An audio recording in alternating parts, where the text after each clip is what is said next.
Benton Harbor. I see accessibility as one of the things that you appreciate about OER. Thank you so much for sharing. And welcome everyone who's just joining us. This session does start at 11:45 and I've begun the recording.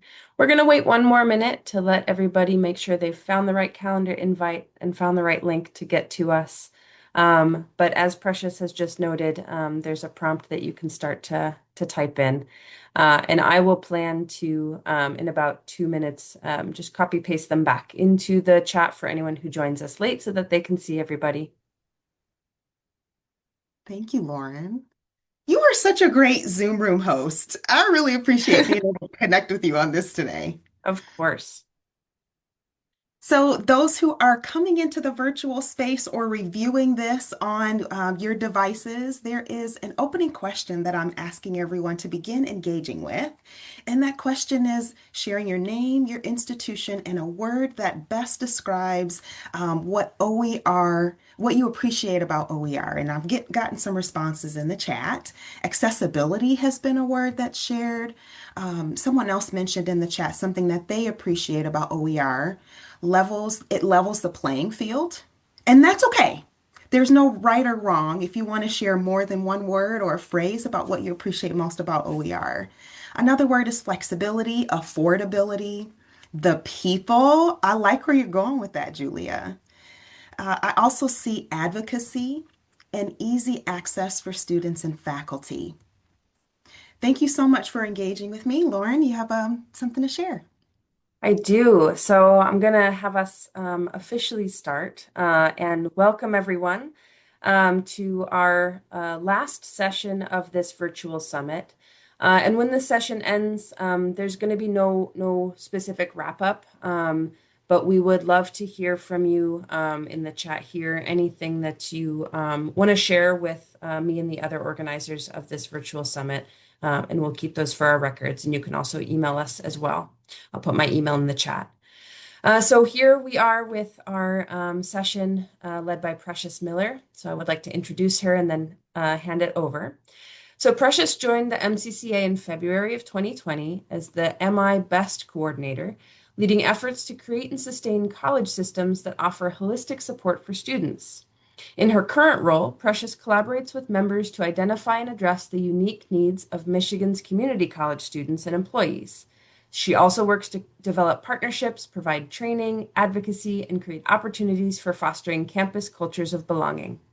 Precious's background includes extensive experience in removing barriers for students and their families in K through 12, implementation of a holistic student success model at Western Michigan University, providing Clifton Strengths coaching, and coordinating care for adults with mental illness. As a WMU alumna, Precious received her BA in social work and is a licensed master social worker. Thank you, Precious, for presenting for us today. And thank you, Lauren. And also thank all of you for sharing your time with me today. I recognize that you could be doing 5,000 other things and you are choosing to share it with us today. So I really do appreciate all of you. Now, I have the opportunity of working with Michigan Community College Association, and you heard a little bit about me from what Lauren shared about my intro. I think the thing that I appreciate most about what I bring to this space today are my strengths, and I'm leading with them. I am firing on all cylinders this afternoon, so I hope you're ready for a treat. My top five strengths are empathy, developer, individualization, restorative, and harmony, and that is what I'm leading into today. So I appreciate this opening statement prompt because it gives us an opportunity to center ourselves on what it is that we have an opportunity to advocate for. OER is a personal it's a personal tie for me. When I came to higher education, I was a first generation college student, and I have vivid memories of being one of those students who could not afford to take their textbooks outside of the bookstore. So I remember going into the bookstore, standing in an aisle, and trying to use my Nokia flip phone to take pictures of my textbook because I couldn't afford to take it out of the bookstore. And so I see so so many benefits to making open education resources available for our students. And that is my personal tie. It opens up an opportunity for all students, regardless of their background, regardless of their point of entry, or what they are bringing to the institution. Open education resources makes educational accessible for all of those students. So let's get into it and figure out what we're going to be talking about this afternoon, because I know I'm standing between you and lunch and your to-do list. Okay. So, we're going to first start talking about why OER matters. And I know many of you already have your personal why, which we saw in the plenary session this morning. But we're going to spend some time talking about it from a different vantage point. And then we'll also talk about OER's impact specifically for the state of Michigan and what our data are currently sharing with us in regards to OER. We'll also talk about OER tracking and how you can access data about your institution or other institutions that may be in your community. Perhaps there's an institution that many of your students transfer to, and you want to look at the data that may be available there. We'll also highlight OER reporting and the step-by-step, stay with me, it's a simple three-step guide on how you can share your OER practices at your institution. And then, fingers crossed, I believe we are going to have some time for some open discussion and question as well. So come along on this journey with me as we continue to talk about OER. Now, some of you may be learning about Michigan Community College Association for the very first time, and I recognize that everyone might not be familiar with the MCCA. Let me give you a brief overview. Michigan Community College Association serves 31 community and tribal colleges throughout the state of Michigan. And I feel like there is two arms that work in partnership at the association. One arm of the association works on policy and legislation, and the other arm centers on student success. So efforts like transfer, gateway course success, student basic needs, data exploration. All of these inner workings of the association support our members in leading in the areas of student success, talent development, and community vitality. And when we talk about student success, who are we talking about? What do we mean? Well, we are specifically talking about students having success in being able to access post-secondary education. We also want to see students have success in being able to maintain their enrollment. We want students to have success in completing. And when we talk about completion, we recognize that every student's completion journey may be different. Some students are going to complete a certificate, others are going to complete an associate's degree, but some students are also going to transfer. In our realm, we see completion as completing those certificate programs and transferring. And then we also want to see students have success in their career, that post-completion success. And we also want to support students in having success in earning above the ALICE threshold. Now, for those who are unfamiliar, ALICE stands for Asset Limited, Income Constrained, and Employed. And everyone has ALICE on their campus. Everyone has ALICE in their neighborhood. ALICE are households in the state of Michigan who are one pothole away from making a challenging financial choice. That is our ALICE population. When students complete at a community college, we want to make sure that they are earning above that ALICE threshold. So if they do run into one of those godforsaken potholes driving to Detroit, it's not going to send them into a downward spiral financially. They will be okay. And then at the end of our student success framework, you are going to notice some measures of equity.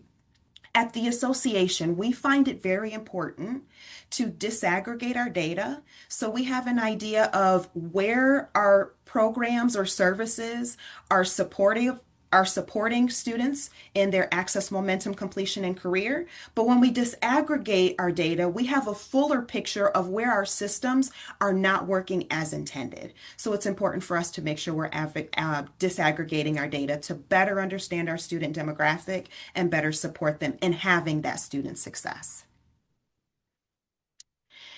Okay, now I am unsure of when you all may have seen OER in action. If you feel inclined to share where you have seen OER in action, you can share your story in the chat, but I'll share one of mine.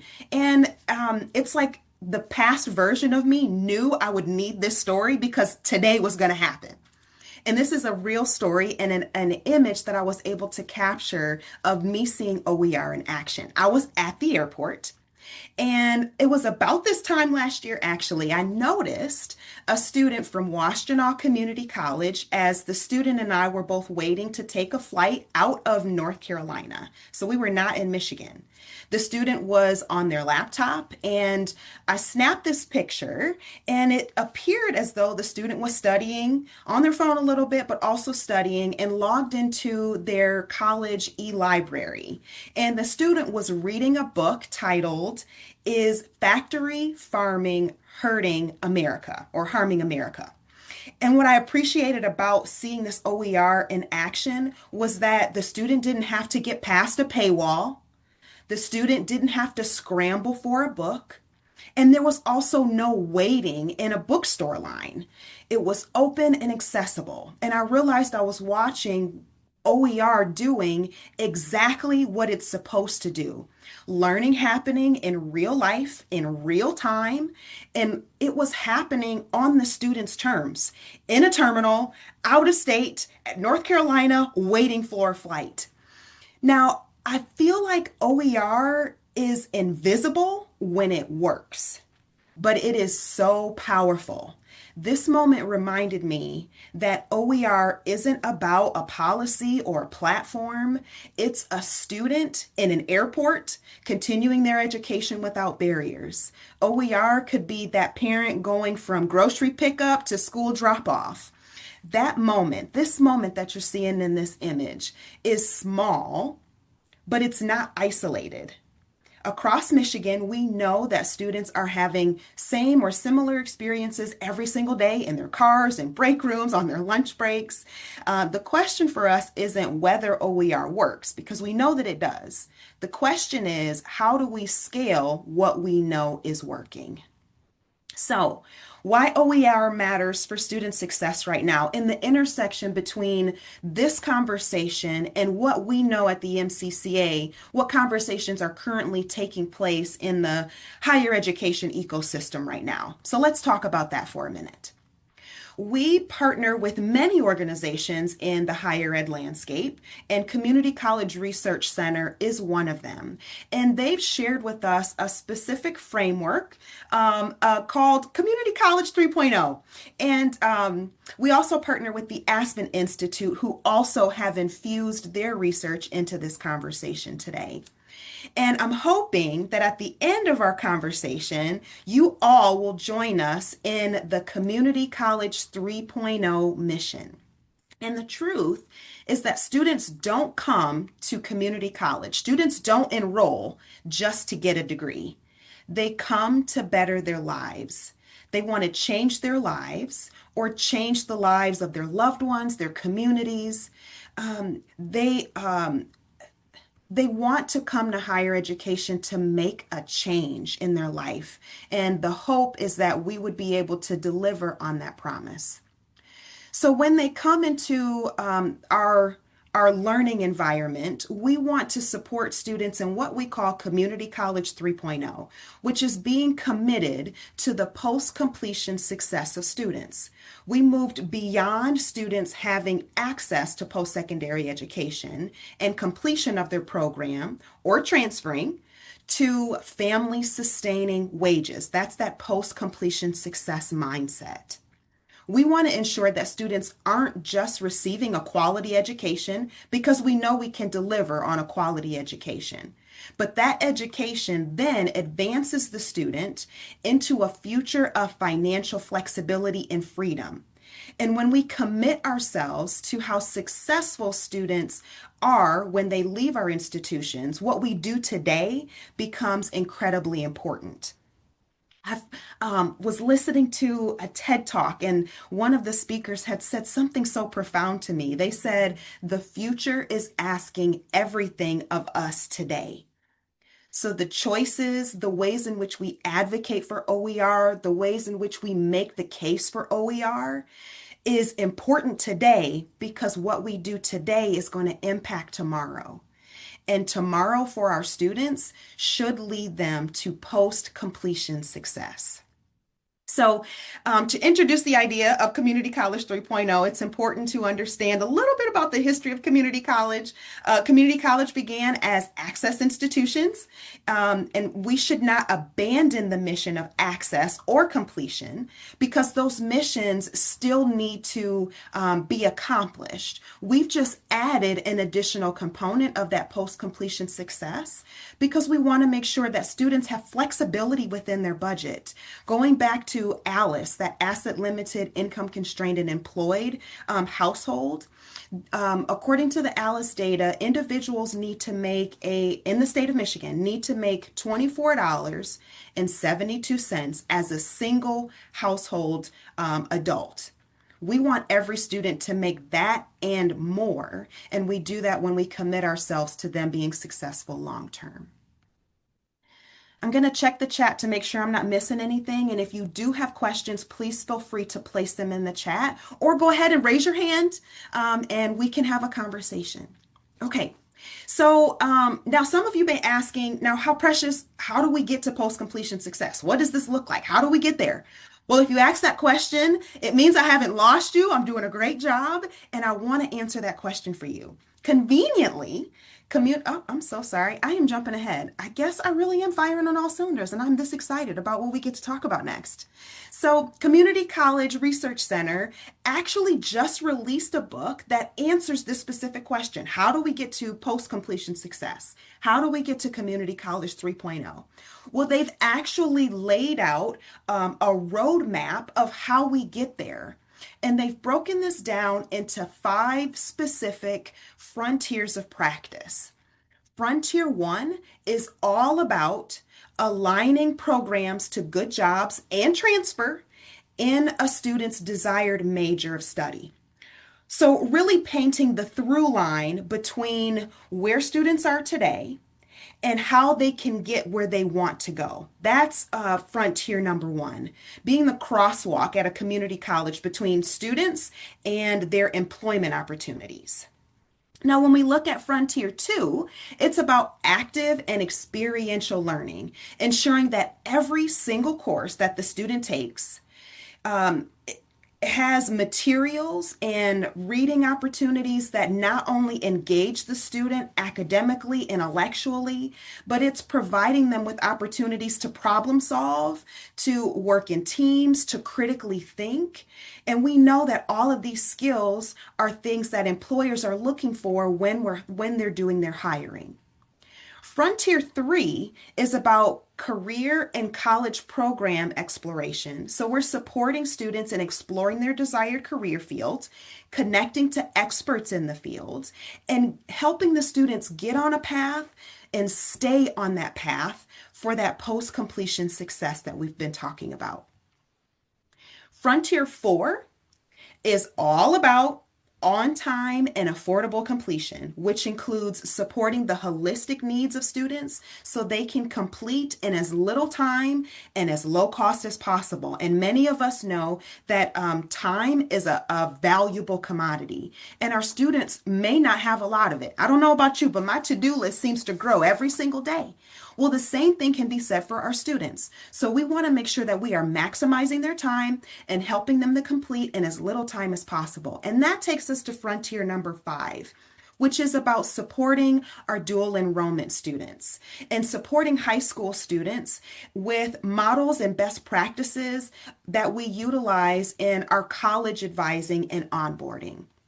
So that gives you a glimpse into the more essential than ever frontiers from the Community College and Research Center. And I know everybody is wondering, can I get a copy of this book?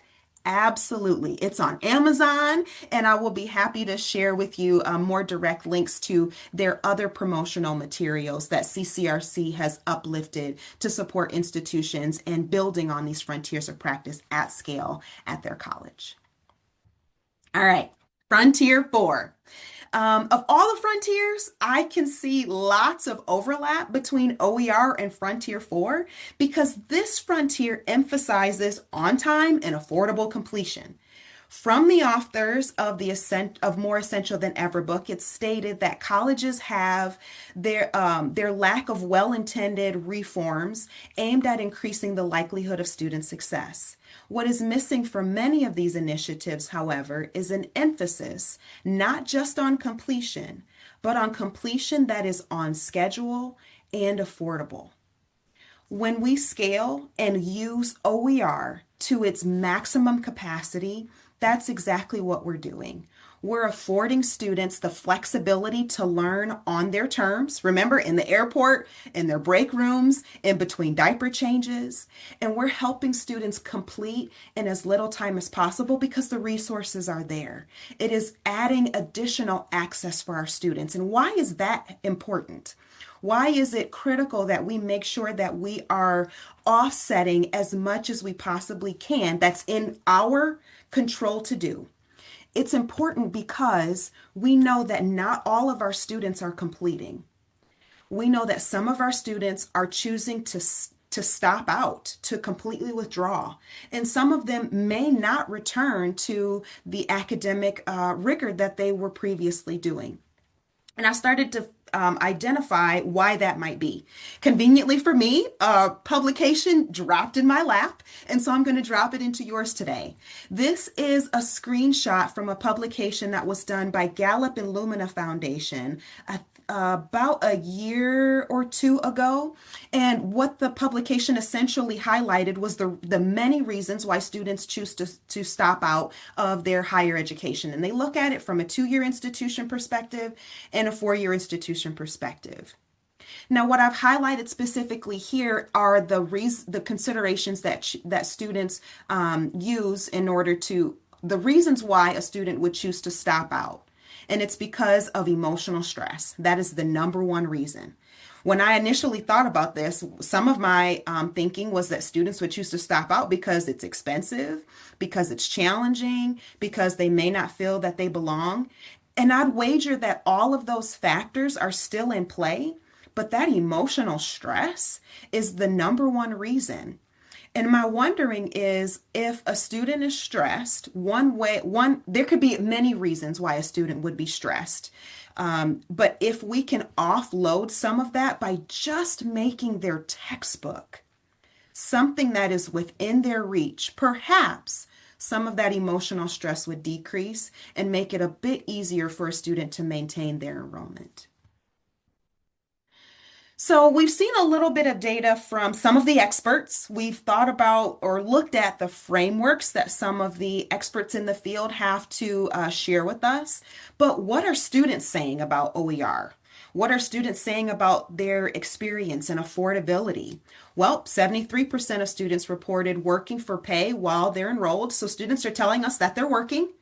So there are some insecurities in their time availability. 46% of students who responded to the Trellis Research Student Financial Wellness Survey reported they were working more than 40 hours a week. So for some of our students, they may really only have the time between their breaks and maybe after their shift to truly look at some of their course materials. We also know that students are resilient and problem solvers, and so they find a way. But if we can limit some of that burden by making textbooks more available, we're supporting them. Students, 61% of students from that Trellis Research Survey also shared that they experienced at least one form of basic needs insecurity. That includes food, housing, and homelessness. So we know that if resources for their academic involvement is offloaded from them, there may be some additional room in their financial budget for some of those basic needs insecurities. And then finally, 46% of Michigan community college students reported strongly agree that their school makes textbooks more affordable, which is awesome. 46% of students know that their textbooks are more affordable for them. But what about the other side of the coin? How can we increase this specific data point? What would it look like for 75%, 100% of our students to say that their textbooks are more affordable, or that there are open education resources for their courses? What would that look like? What would be different? What would we have to do different in order to make that more of a reality? Okay, so I am proposing that OER is not an extra. OER should and can be a part of the post-completion success infrastructure. So now let's look at OER's impact and what the data is showing us about open education resources at this time. We can see that there have been statewide savings in textbook costs, and we know this from the My Transfer Data website. Over $3 million saved in textbook costs is a lot. I wonder though if the cost savings is a bit higher. We are currently only able to show the cost savings of the institutions that have shared their OER data with us. So currently, we can assume and know that at least $3 million are saved in textbooks, which is amazing. That is absolutely something to celebrate. And I know the plenary presenter also talked about celebrating our wins as we go. This is one of those wins. You can learn more about this, the cost savings by college, by going to the OER webpage. And in the chat, I'm going to place a link. So if you all wanted to go there, you are able to do that. Okay. So on the OER webpage, you can learn about the various ways in which colleges are utilizing and scaling OER at their institution. And what I've done here is I've gone through that webpage and I've looked at the various ways in which colleges are sharing their OER data and what that data is communicating to me when I look at it. I can see that colleges have adopted OER, and there are some variations as to how these colleges are potentially using OER at their institution. And I have a few examples here. We can see that Kirtland Community College is showing a current focus in providing OER resources in their general education courses, while Henry Ford College is showcasing that they don't have a lot of textbooks required. So an open access approach to their course materials is saving students a lot of a lot of money in the long haul of things. So when you look at a couple of these variations, begin to think about how your institution is currently using OER. Are there perhaps more disciplines that use OER than other disciplines? And what can be done to increase the OER usage for other disciplines that may not have a lot of OER resources reflected on the website? There are some additional adoption variations that are also noted. Bay College looks like they have a strong focus on gateway courses as an avenue for OER resources. So perhaps that could be a strategy that you utilize or consider at your institution, or bring back to your leadership or your team to think around how are we utilizing our gateway course success materials, and how can we better integrate OER into our gateway courses. And then the final variation I wanted to highlight was from Washtenaw Community College, who is consistently tracking the many courses they offer. And it looks like they also detail which of those courses are offering OER to their students, because they are consistently updating their OER data. So if you are from Washtenaw, celebrating you, thank you so much for widely sharing and showcasing the ways in which you are making OER available to your students. So again, in looking at these variations, consider how your college is currently using OER, and in what ways can you increase utilization. Perhaps for your college, the next best practice could be more regularly sharing and reporting out some of your data. which conveniently takes me to our very next topic. Data tracking and reporting. I know everybody is so excited about this. Yes, data. Yes, reporting. Yes, sharing. But before we do that, remember, this is not a checkbox. OER is not extra. What we're doing here is sharing exactly what practices are taking place at my institution. I want to lift those up. But when I track my data, it gives me an opportunity to reflect on how far we've come. Remember, we got to celebrate our wins as we go.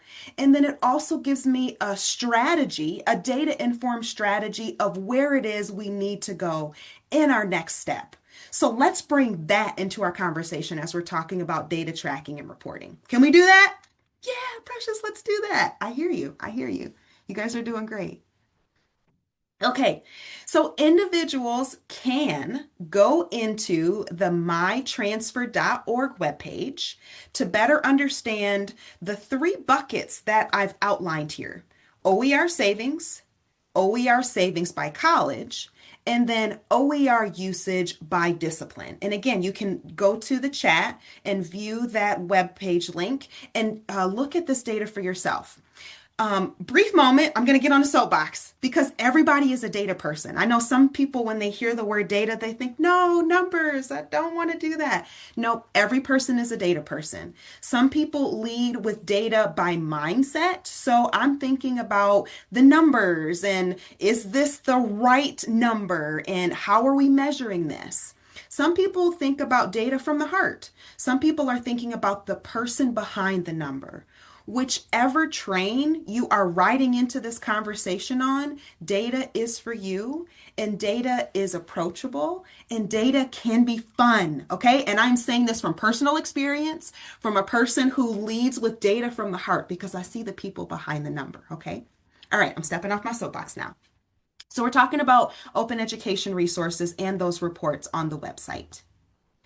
Here we have our OER savings. And we can see the total for the state, how many textbook savings by the dollar amount. We can also look at all of the institutions listed who share their OER data with us. You can also look at the OER savings by semester. You can additionally look at OER savings by discipline. And if you are looking to share this with individuals at your institution, you can export the OER data.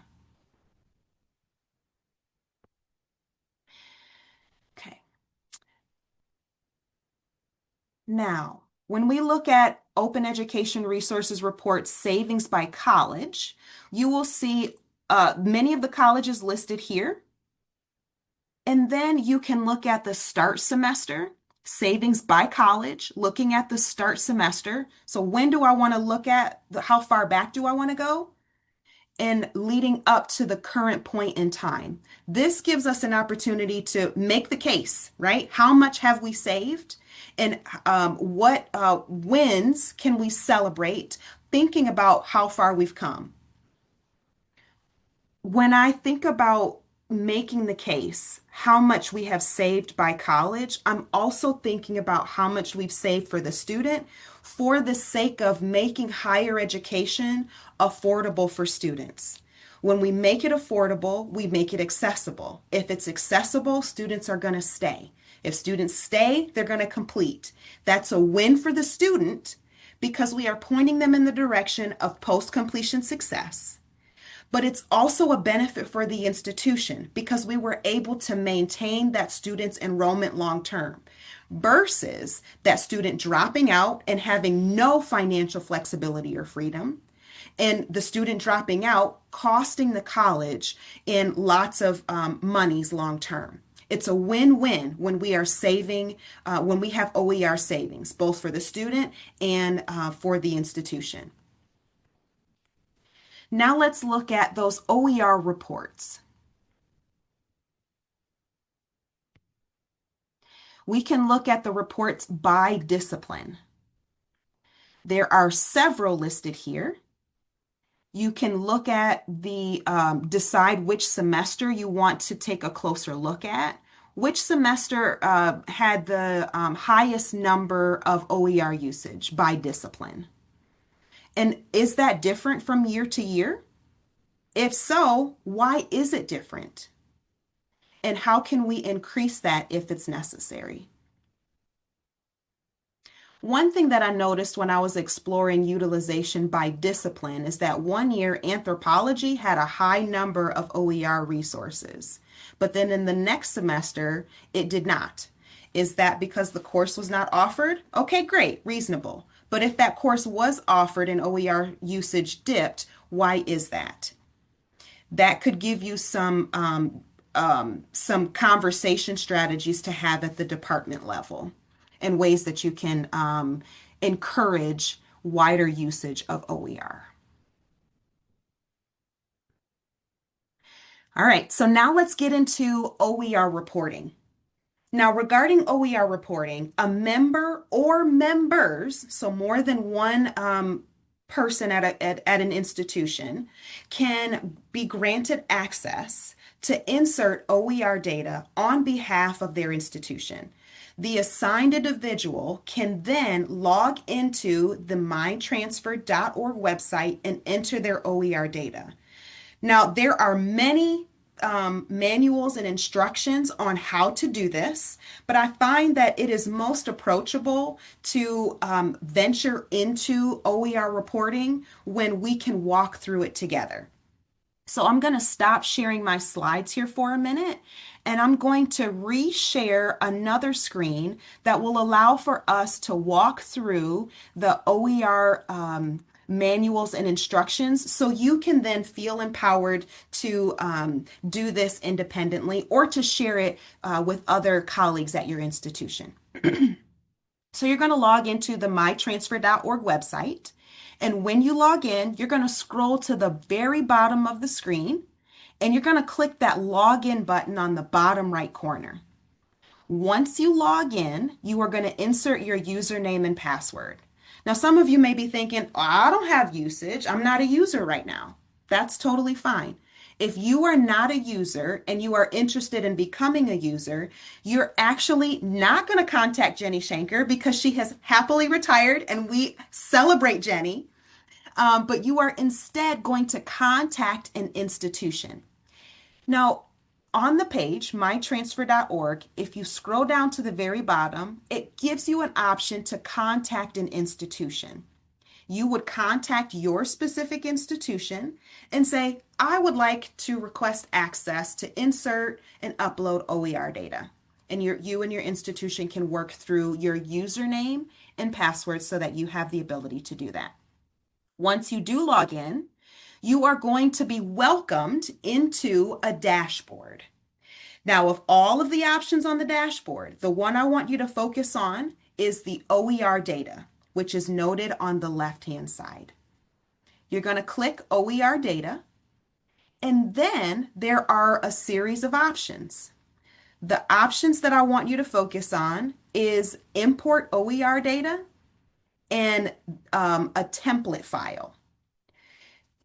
And you're also going to focus on the semester in which you want to report on OER usage.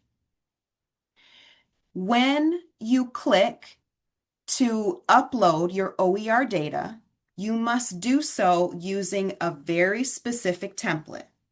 Precious, I don't have the template. It's fine. We have given it to you free of charge. You don't even have to take us out for dinner. You are going to click on this template file, and it's going to open up an Excel sheet that you can insert the OER data that reflects your institution's OER usage.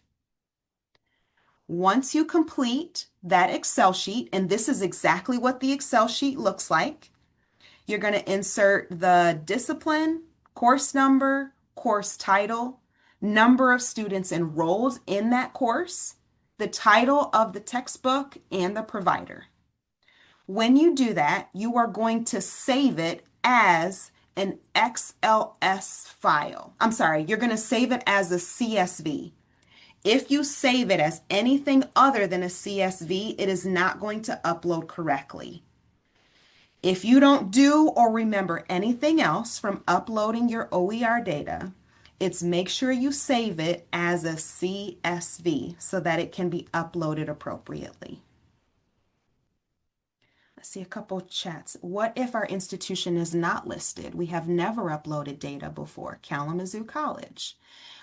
If you wouldn't mind, Kelly, sending me a quick email offline, and I would be more than happy to connect with you on that. If you wouldn't mind, I'm going to put my email in the chat.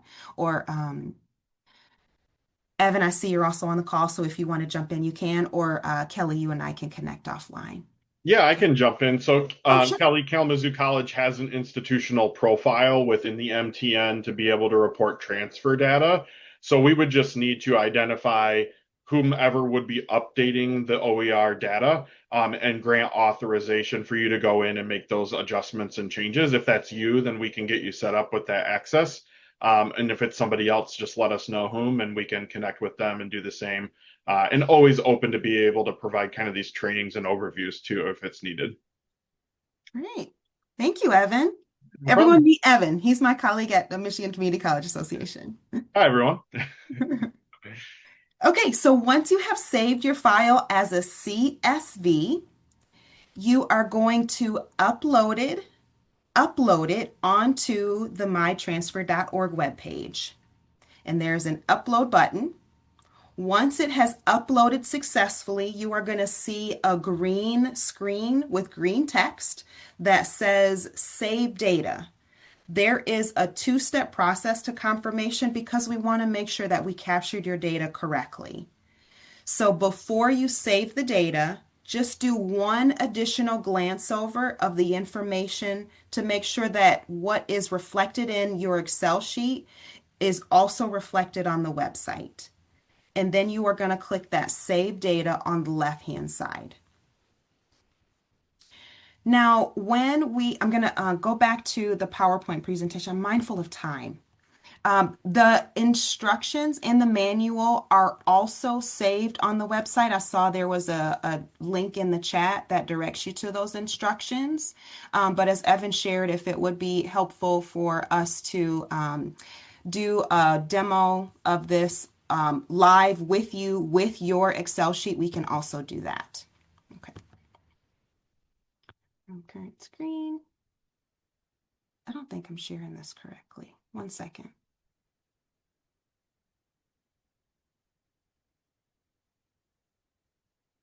Nope, plot twist. Here we go. Nope, that didn't work either. Okay. So I wanted to bring us back to Community College 3.0, that post-completion success. And by now, I'm hoping that all of you have now joined me in being Community College 3.0 advocates. Our students are always looking for ways to communicate with us, and they are communicating with us through a variety of ways, from our data, from their engagement, from utilization of OER resources, but also from them directly. At the Michigan Community College Association, it is important that we are hearing from our students. We had the opportunity to facilitate some focus groups with students in partnership with a project with the Office of MyLeap. And we heard directly from students. One of the quotes that I wanted to lift up today reads, "As a student, you want to finish, but it takes so much to complete college. So many things have to be aligned. You have to have the money at the same time as you have the time, and you have to have the support. A lot of times, students don't have those things simultaneously." One reason why I really appreciate OER, there's many reasons why I appreciate OER, but hearing this from a student saying that they have to have all of the things aligned at the same time just makes OER, the usage of OER, even more pivotal than I previously thought. When we make education open and accessible and user friendly, we are allowing the student additional space to honestly take a big, deep breath, decrease some of that emotional stress, and creating safe space for students to fully engage. Which takes us back to where we started at the top of our call. That student in the airport, that student who's getting ready to do school pickup today in a few hours. How do we move from action to practice? Tracking your OER usage. We have several points within a semester where we encourage institutions to share their data with us, sharing your data from fall semester to spring winter term, and then again for your summer courses. Share your OER data so that we can elevate this conversation at the MCCA. But you can also elevate the usage of OER at your institution and then really tell the story of OER over time. What did OER usage look like during COVID? A lot of OER usage might have increased around that time. Does your data showcase a decrease in OER usage since then? That's a question to think about, an equity minded question to think about. I know COVID isn't as heightened, but a lot of the stressors of life are still the same. It's not 2020 anymore, it's 2026, but there are still some stressors. So, how can we make sure that we are largely using OER where we may have used it during COVID and are currently not, even though we know it is still important right now? Case making for increased OER usage for given subject areas. So, what disciplines have high OER usage, and how can we increase OER usage for other disciplines? That frontier of practice about experiential learning.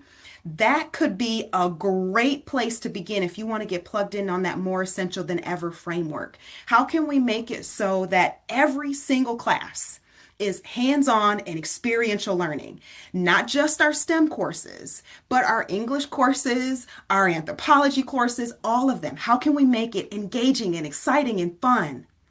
And then the cost savings for your college. That's something that you can share with your leadership, with your team, or celebrate the wins of those who are Community College 3.0 OER advocates with you. Now, I am leaning into some curiosity here. I am interested in learning from you all. What does scaling OER look like at your institution?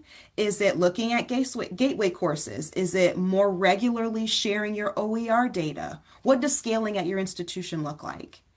I'm also leaning into curiosity with the second question. What data or support would help move this work forward? What can we do at the MCCA? And then the final question, where do you see the biggest opportunities for growth right now, or expansion or success? I'm going to stop sharing my screen so we can have some open dialogue. Hopefully, that's not too intrusive. We might come off camera. We might come off mute. We might share some things in the chat. I'm curious, what can you share with me? What's happening at your colleges? I think it could help people if you put those Oh, questions into the chat.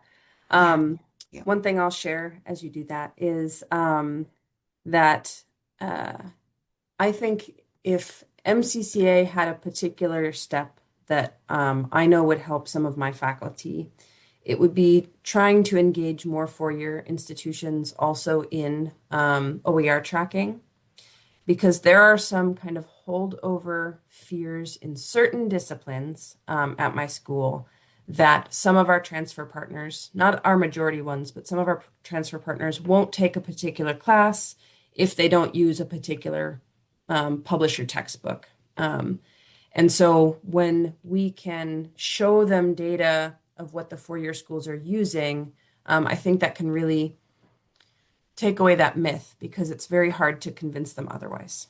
Okay. I'm taking some notes. Thank you, Lauren.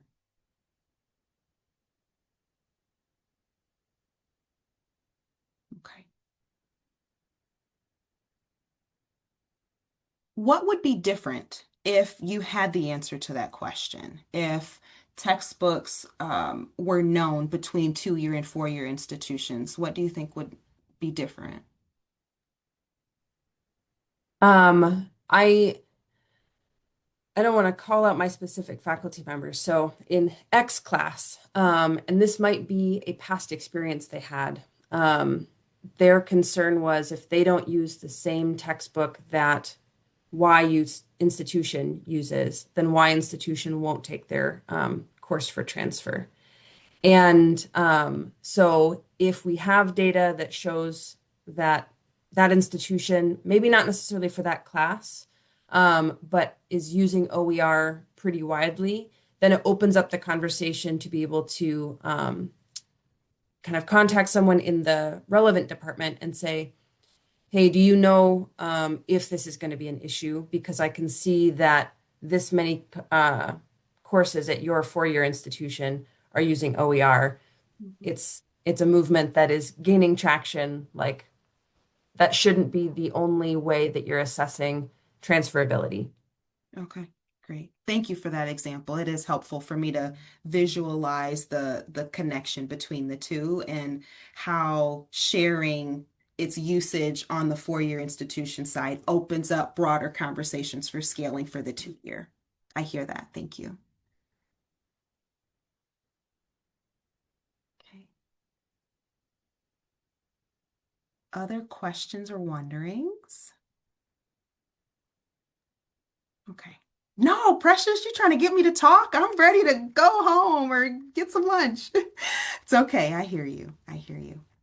Well, I did want to share my contact information. If you have questions or things that we should be thinking about on the MCCA side, we are open to your feedback. I also appreciate one-on-ones. So asking me for a Zoom chat or a tea date is like tempting me with a good time. Okay.